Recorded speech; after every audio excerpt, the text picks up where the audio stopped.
Bonjour, alors pour la vidéo d'aujourd'hui, je vais faire quelque chose de complètement différent. Je vais faire un challenge dessin. C'est-à-dire, j'ai trouvé un tutoriel de comment dessiner un œil très réaliste avec un dessin crayon. Et je vais le suivre et je vais voir si je réussis à avoir un très bon rendu ou un rendu acceptable. Je précise pour ça que la dernière fois que j'ai pris un cours de dessin, j'avais peut-être 8 ou 9 ans, donc ça fait très longtemps et je ne suis pas du tout un dessinateur professionnel ni rien. Je pense quand même que je suis plus ou moins doué. Alors pour ça, je vais mettre à l'écran l'image comme elle devrait être, le dessin final, et j'ai fait un dessin de l'image comme ça, sans suivre le tutoriel. Donc vous voyez, j'ai plus ou moins une idée. Il y a quand même ici un petit peu une idée des ombres, de l'utilisation du crayon, mais rien de professionnel. Alors à la fin, on va comparer ce dessin qui m'a pris plus ou moins 1 heure à faire avec le dessin que je vais faire avec le tutoriel.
Ok, il est 2 jours plus tard et voici le résultat de suivre le tutoriel pour faire le dessin d'un œil réaliste.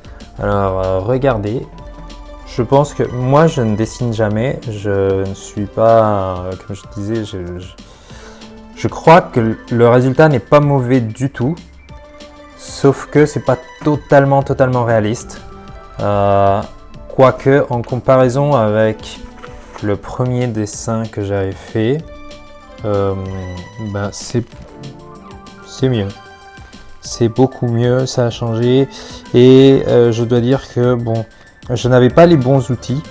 C'est pas un prétexte, c'est plutôt pour vous expliquer que je pense que le rendu aurait été beaucoup mieux si j'avais été utilisé les bons outils. J'ai pas utilisé le bon papier parce que le papier, en croyant que j'allais utiliser un papier spécifique pour le dessin, j'ai utilisé ce papier à grains fins qui donne une certaine texture, alors que le papier utilisé par Emily, l'artiste, est beaucoup plus fin, donc ça donne un rendu, on peut pas voir le grain, mais surtout, et en plus elle utilise des crayons spécifiques pour le dessin, alors que moi j'ai utilisé des crayons qui sont de différents calibres bien sûr, mais c'est pas les crayons Faber-Castell pour dessin réaliste.